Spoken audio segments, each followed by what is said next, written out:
I would now like to introduce our next speaker, Valerie Langer. Valerie is the director of the BC Forest Campaigns for Forest Ethics. Before joining Forest Ethics, Valerie founded and ran Friends of Clayoquot Sound, the organization that raised worldwide attention to old-growth forests in Clayoquot Sound and helped ensure their protection. Valerie will talk about a new way of conservation through partnerships and economic diversity in the Great Bear Rainforest. Following Valerie, we will present our third TED Talk, David Griffin, the Director of Photography for National Geographic, who will speak to us about how photography connects. And following David Griffin, we have our very own Whistlerite and leader in dialogue, William Roberts, who is our second community presenter. William will talk to us about the role of the role of tourism in promoting peace. Thank you, Valerie.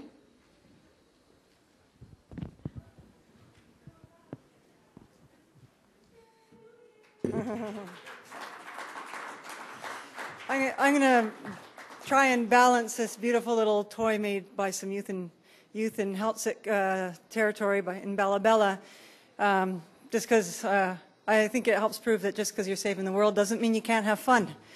And I'm going to talk to you a little bit about conservation and cultural revitalization in a collaboration that is not generated from outside people, but by the people themselves, and which my organization is one amongst many that's been invited to participate. I'm going to start you way back 8,000 years ago. 8,000 years ago, before agriculture, before urban sprawl, before industrial forestry, when the world's forest covered large swaths of the land surface. Huge swaths. Now take a look at this slide because it's going to change a lot. Take a look. Today, that's what exists today. Frontier forests large enough to contain or sustain all of the natural plant and wildlife species. Only 20% of the original forest of the world remains today. And when we talk about what we want to conserve, we have to think about what's left and what we want to get back. So we're very fortunate on the coast of Canada, Pacific coast of Canada, to have two of those frontier forests. The one is known as the Great Bear Rainforest along the northern and central coast of British Columbia, and the other a smaller region called Clayoquot Sound. Now, way back in the 1990s, early 1990s, Clayoquot Sound captured the public imagination when threats from industrial logging threatened the large intact valleys there. And that provoked the largest civil disobedience in Canadian history, with almost 900 people arrested and 12,000 people participating. What was really unique about this is that we weren't just asking for protection of the forest, we were demanding that there be an alternative economy to industrial extraction developed in Clayoquot Sound. And we believed that it could happen there because, remember, this is 1993. It was the year after the Rio Earth Summit and the Convention of Biodiversity was signed by international governments. And for some reason, we believed them. And we thought, well, if we're going to actually save biodiversity, it's going to start right in Clayoquot Sound in a large region, not valley by valley. This was a very unique movement that formed, and the movement in Clayoquot Sound has informed international conservation movements since then. One of the aspects of the successes in Clayoquot was that UNESCO recognized that Clayoquot's unique ecosystems and the economy that was starting to develop was worthy of a UNESCO Biosphere Reserve status. So 1/3 of Clayoquot Sound is protected. Another 20% is off limits to logging because of new policies and regulations brought into being. But in fact, Clayoquot is actually not safe. And the reason being, in spite of having a very booming tourism industry that developed in the sort of anchor town in the south of Clayoquot, that the benefits of the new economy didn't actually reach out to the First Nations communities in the further flung, non-road accessible regions. And that's actually been a failure in Clayoquot Sound, and one that needs to be rectified. Because frankly, until you have an alternative economy for the people who are making decisions over their territories, you're not going to have conservation last for very long. And in fact, the intact valleys of Clayoquot Sound remain at risk to logging, and mining is currently one of the risk factors as well. So I want to move a little further north. I'm going to move into the Great Bear Rainforest next, where we, in 2006, had this tremendous announcement of a huge victory. And that victory in the Great Bear Rainforest was lessons learned from Clayoquot Sound, and hopefully lessons that will be applied back into Clayoquot Sound in the years to come. The Great Bear Rainforest is huge. It's a primordial forest that has been evolving since the glaciers retreated 10,000 years ago. It's 6.5 million hectares in size, so it's just huge. And it's unique in the world in that it's a temperate rainforest that has valley after valley after valley of intact rainforest. These forests are some of the best carbon storehouses in the world. The forests and the soils store about 1,000 tons of carbon per hectare. So it's a tremendous resource for the world in many ways, not just its wood fiber, as has been traditionally the economic activity there, but it's a resource because it's actually shielding us from climate change. It's also a tremendous, well, it's actually a terrific habitat for many animal species and the occasional person who heads out in a sailboat and gets up to those far-flung regions. It's named after the Great Bears. The Great Bear Rainforest is a habitat for some of the large-ranging mammal predators of North America, like the grizzly bear, and a unique subspecies of black bear. It's known as the spirit bear. I know it's kind of Orwellian when I say that that white bear is a black bear. I'm not just kidding around. It's a black bear with white fur. It's a genetic variant that delivers about every 1 in 10 black bears with white fur. Not albino. Kind of like having blondes in the family, or at least in my family. It's like having blondes. And they're unique to the region. And there's also a unique subspecies of wolf. It's because of the connection between the forest and the ocean, you have unique traits like the fisher wolf that we have, which fishes for salmon for its livelihood. So there you have a really incredible ecosystem, forested, but it's very, very closely connected to the marine ecosystem. You really can't talk about one without the other. And in fact, this is nowhere more apparent than with salmon, which are the lifeblood of the forest. We think of salmon as an ocean creature, but they're actually a forest creature. They're born in forest streams, and then when they're teenagers, they head out and explore the oceans for about 4 years, but they always return back home to their forest stream again. And on the way, they bring nutrients from the ocean system uphill, and the only uphill nutrient flow known, nitrogen from the ocean flowing uphill from sea level into the mountains. But on the way, as they're delivering these nutrients and living their lives, they become part of the livelihood of other species, like the black bear, eagles, and millions of birds that migrate south from Alaska on their way to the southern regions of the continent. The salmon have also been the backbone of thriving First Nations culture that's lived there with the forest for the last 10,000 years. And it's quite unusual. Usually we think of forests as these primordial, primeval places, and then humans somehow wandered in and changed them.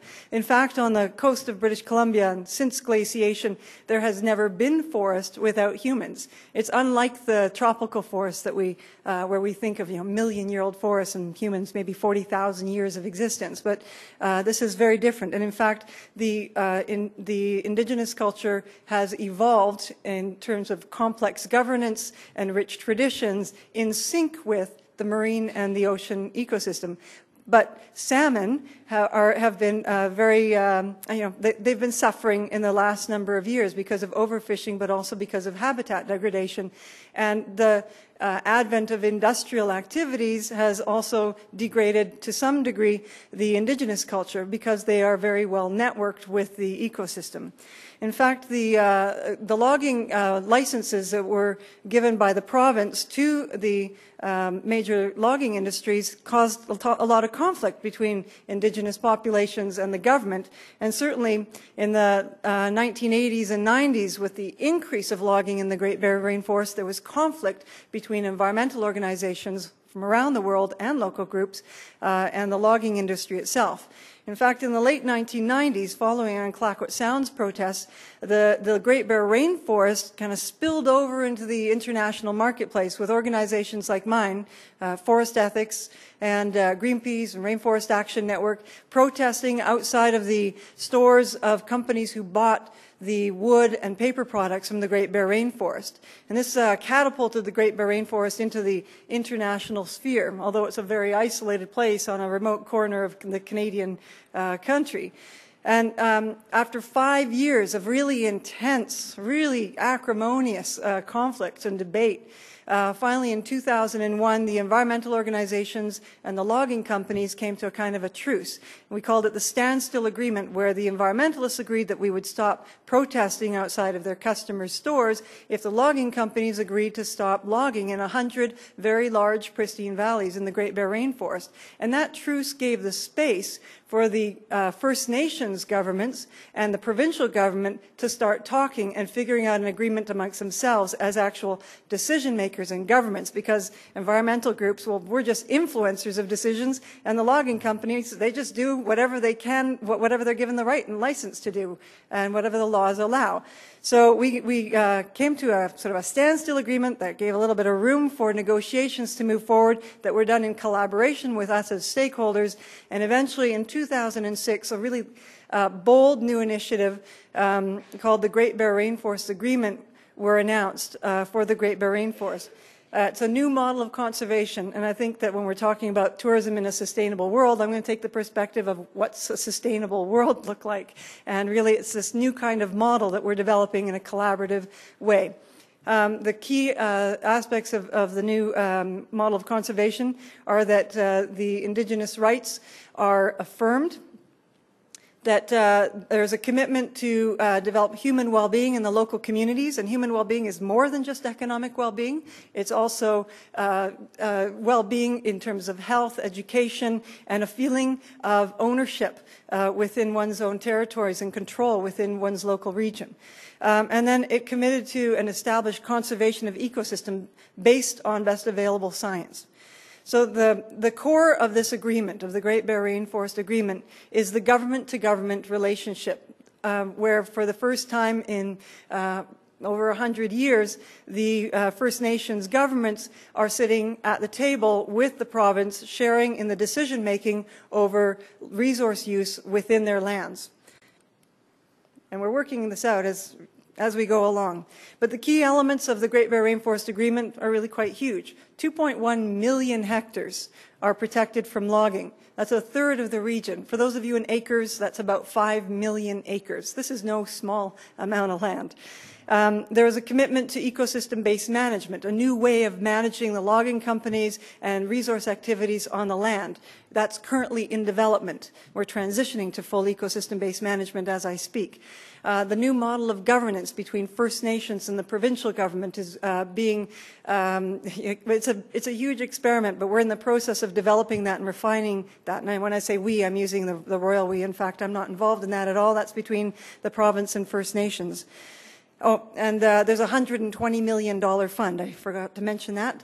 $60 million was raised by environmental interests and $60 million leveraged from the federal and provincial governments in order to establish conservation businesses within the First Nations communities and to develop the capacity for the First Nations to manage for conservation within their own territories. There's been a dramatic improvement already in terms of the ecosystem in the Great Bear Rainforest. And this map shows you the change from 2005, when the vast majority of the Great Bear Rainforest was open for logging and only a tiny portion, that little green spot on the left-hand side, those were the protected areas. And in 2009, with the transitional logging regulations in place, now 50% of the natural range of old growth is off limits to logging. But the science says that 70% of the natural range of old growth has to be off limits to logging in order for us to be secure in the health of the ecosystem. So we are kind of halfway there now. There's still more to go. But the ecosystem-based management is not just about ecosystems. It's also about human well-being. It's concurrent goals. And so we have quite a ways to go over the next 4 years through this commitment with the province and First Nations. The next part of the commitment is not just in improving the conservation, this next step, but improving the human well-being in the communities. Part of that through building a conservation economy. Let's take a look at what elements of a conservation economy require. The first is the acknowledgement that resilience, that is the strength of both ecosystems and economies, is dependent upon diversity. So as we move forward, we're moving in terms of ecosystem management to develop the resilient ecosystems that can withstand climate change, for example, and in terms of developing an economy, looking at a variety of streams of economic options and what strategies we need to take to develop those. The second principle is the first amongst equals. We are jointly developing, or rather concurrently developing, human well-being and ecosystem integrity. But we know that you cannot have human well-being if the ecosystem is degraded, and so there's this first amongst equals principle. And the third is that the benefits of any economy have to accrue to the local communities. If not, it's kind of shallow words. So let's take a look at some examples that are currently underway in the Great Bear Rainforest. That $120 million fund is currently flowing to the communities.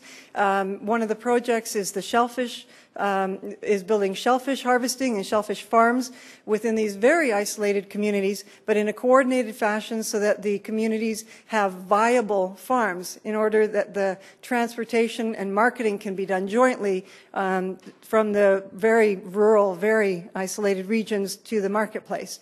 That's one example of the stream of economic development.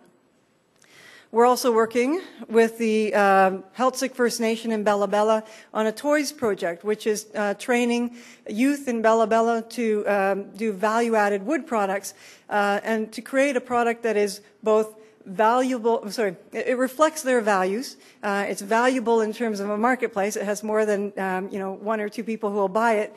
And that reflects the history and the richness of their culture. So we're working on a toys project right now in Bella Bella. And we're also currently in the process of developing new logging regulations and policies governing logging, because logging is going to continue in the Great Bear Rainforest. However, it's going to continue at a much reduced rate, and it's going to have the first amongst equals principle that logging has to happen within the ecosystem limits, not the marginal ecosystem, but a healthy ecosystem limits. We're also in the process of the negotiations of how First Nations can gain more control over the logging tenures within their territories, because they actually want to participate in logging, not just have some external company come in and log within their territories. In order that we can ensure that resource use is sustainable, we have to have monitoring. And in an area that's the size of Ireland, with 10,000 people, you can imagine that that's very difficult to do. So the First Nations have to become the eyes and the ears of sustainable resource use. So part of the money from the Coast Opportunities Funds is going to train the Guardian Watchman Network. That's First Nations people being the eyes and ears out on their lands and understanding what the rules and regulations and what their values and goals are on the land base and in the marine area. And I want to talk very, very briefly about tourism, because this is a growing economic stream in the Great Bear. It's a stream that's developing in the Great Bear Rainforest, and companies like the King Pacific Lodge have pioneered not only green infrastructure as part of their development, but they've developed a protocol agreement with the Gitga'at First Nation, which governs how they can operate within Gitga'at territory and establishes employment agreements to ensure that any visitors that come to the King Pacific Lodge are being toured around by people who are experts in the lands. People like Marvin Robinson, who guides people to see the spirit bear, and he is also an expert in the cultural tourism. He's only one of many Gitga'at guides that work for the King Pacific Lodge. People who are coming up to see the wonders of the Great Bear Rainforest. This is a very high-end experience, as you could see from the lodge, but there are many other tourism companies who have developed the same kind of protocol that King Pacific Lodge pioneered. And there are different types of tourism experiences, from the high end to the more down to earth, right down to kayaking and sailing through the region. We're currently working with the Coastal First Nations Great Bear Initiative to develop determine what the carrying capacity for tourism is in the Great Bear Rainforest, and also to develop best practices so that part of the protocol agreement with tourism companies incorporates these very critical pieces of information, because we want to make sure that as people are going out to see the dramatic wildlife as part of one of the economic development activities, that they're not undermining the very ecosystem which they're coming out to see. And that goes for not only marine watching, watching marine wildlife, but also the bears and other terrestrial mammals and birds that are so iconic of the Great Bear Rainforest. So now I know that it's like absolutely awe-inspiring to walk amongst 800-year-old living giants in the Great Bear, and that this ecosystem is really quite unique. It's unique because it's one of the largest remaining temperate rainforests in the world. See if I can get this to change. There you go. There's the Great Bear. And it is one of the largest intact temperate rainforest ecosystems in the world. But the challenges that are faced by the species of the Great Bear, the indigenous culture in the Great Bear Rainforest, governments and even environmental groups are actually incredibly common. And this is really the nub of the challenge here, is that although we might be thinking of ourselves as very unique, in fact, we're facing very common challenges of unsustainable economic activities. And they're the same economic activities or the same types of challenges that people face in Indonesia and in places like Nicaragua. Sorry, I'm having technical difficulties here. In places like Nicaragua, where the indigenous people have been disenfranchised not only from the economy, but from making decisions about what happens in their own land. And this is getting to the nub of human well-being, that until we have people who live in the regions actually in control and decision-making, then we don't actually have a sustainable economy. We are simply visitors in a land where the decisions are being made by outsiders. And so those of us who've chosen or happen to now understand that we live in very contested landscapes, we're in a new phase. The world is at a turning point, and we want to live harmoniously with our environment. We also want to live in a just world. I haven't met a single person yet, except perhaps a couple insane people who actually want to destroy the environment and who want injustice. So why is it so prevalent? Well, one of the reasons it's so prevalent is because we don't have good models of how else to live at this point. Infrastructure, and there's a train that seems to be moving very quickly. And so what is happening in the Great Bear Rainforest right now is what I feel is actually very inspiring. The landscape aside is very inspiring. I don't want to denigrate that, but the model of sustainability that's currently being developed incorporates these very key questions about how do we develop or how do we develop an economy that is within the carrying capacity of the ecosystem, and how do we bring an economy that actually serves the needs and desires of the local communities that live there. These are the big questions that we're starting to answer in the Great Bear Rainforest, and we're doing it at a very practical level. It's the nuts and bolts mechanics of very philosophical ideas that have been debated for decades and decades now. So right now, as I speak, we are in the process of negotiations with the executive and technical people from the logging companies about how they will transition and adapt their businesses so that they can operate viably with a reduced cut that ecosystem-based management requires in the Great Bear Rainforest, and how they can operate in a just way with the First Nations who want to become players within the logging industry and don't just want to be making decisions about where others can log within their territories. We're doing this right now in terms of policy and regulation. What are the actual regulations that are science-based, that deliver ecosystem-based management on the ground? The boring mechanics of it are actually incredibly important if we're going to develop a just world. I think that the Great Bear Rainforest offers a beacon of hope.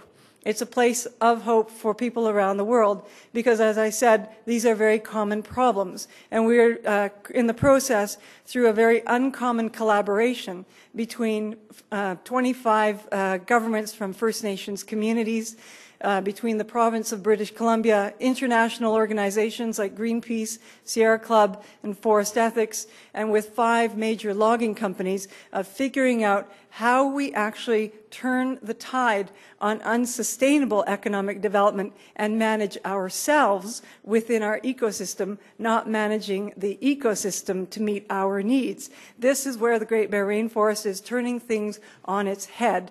And we feel very confident that we're going to get there because we are damn determined that we need to. In fact, it's critical for the world that we actually succeed in the Great Bear Rainforest because we are we're desperately hungry for models, for solutions that address unsustainable economic activities.